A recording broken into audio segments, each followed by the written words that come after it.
Hey guys, it's me Orange Berry, and guess what? Susano finally got nerfed. Now, personally, I don't believe he was that overpowered. I think he was pretty easy to deal with once you knew how to play your character, but I can't see why he needed this nerf. When I played Susano, I had a lot of matches where no matter what the character my enemy picked, I was able to literally demolish them. Sometimes I would win without them even getting a chance to get at least one victory on me or even give me a challenge. Most of the time when you're playing Susano, the person that gives you the most trouble is another Susano. So this was incoming. So they released a small patch with a lot of different changes. I'll cover that in this video. So according to the devs, one of the big issues with Susano is they thought he had too much presence in fights, which was pretty true. And they expect to really address this situation later on in patches. This is really just a small fix. So what they said was, for now, we're bringing his light attacks in line with the rest of the characters in order to make sure missing light attacks can be punished and that Susano players cannot land light attacks in a way that's abusive. And that was an issue I did see, but at the same time, if you really know how to play against a player, no matter the bugs, you can win a match. But yes, so what they did was reduce his attack distance of his second light attack by 2 meters. They reduced his attack distance for his third light attack by another 2 meters, which kind of means he doesn't have as much range as he did before, which is pretty fair. It's a light nerf, so nothing too impactful for Susano players out there, but at the same time, it makes it more fair for enemies who want to try to fight a Susano player, you know? They don't have to like go, oh my gosh, there's nothing I can do in this match. They have a chance now, a better chance, I should say. Okay, another thing they wanted to address was Izanami. What they basically did was extend the end lag on her abilities when she comes out of an air heavy attack. So that's okay. I mean, she wasn't too bad. I guess it was a change they feel that was needed, which I kind of understand. Another major thing that they did address in this patch, which was progression. So the devs noted that they listened to the feedback and understand that the rate of progression isn't in line with expectations. With that in mind, in the short term, they're increasing the XP gains for all queues. Basically, I think this is perfect here because let me tell you right now, 1v1 and 2v2 did not give as much XP as 3v3, so that's why they said here. Furthermore, 1v1 and 2v2 matches were behind in terms of progression and will now award an additional 25% compared to the arcade queue to account for the difference in time you go from one match to another, as individual matches are rewarding less XP.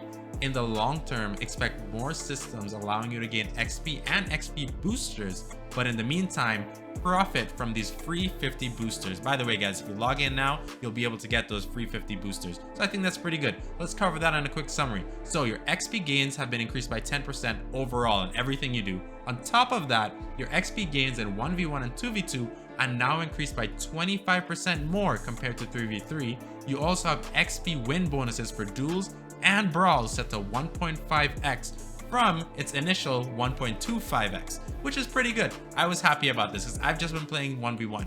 Don't get me wrong, 3v3 is nice, but it's not really my favorite mode, and I have a lot of problems playing that consistently. I personally love 1v1. 2v2 is actually really nice as well, but 1v1 is where it's at. So now that that XP is increased, it allows me to farm this out and feel a lot more better about just getting my characters to that high level to get the rewards I want. I really want that golden ice cream man or the golden Ymir skin, so I'm headed there to get to level 20 soon. They also addressed Thanatos. Now, overall, I don't know if you guys have played him or gotten a chance to play him. He's pretty weak compared to a lot of the characters in the game. So the devs noted that Thanatos have been underperforming slightly, particularly in 1v1. So we've made a few changes to improve his viability in solo fights. Some of his talents have also been returned to increase their usefulness across all queues. And let me tell you, 1v1 as Thanatos, I totally agree with what they're saying here. It's pretty hard. In a team fight, he's pretty fair. But every time I go against a Thanatos player, I instantly destroy him. It's like nothing really to worry about. Maybe he might win a match.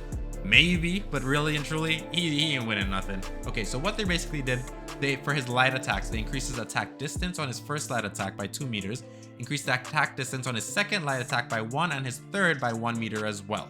For his held heavy attacks, increased his hit window, which is pretty good, because I mean, he did miss a lot, so I kind of get it. And his ability Soul Leash now increased healing per orb by 1. His talent Blood Omen increased extra damage from 4 to 6. His talent Speed Demon increases movement speed from 20% to 30%.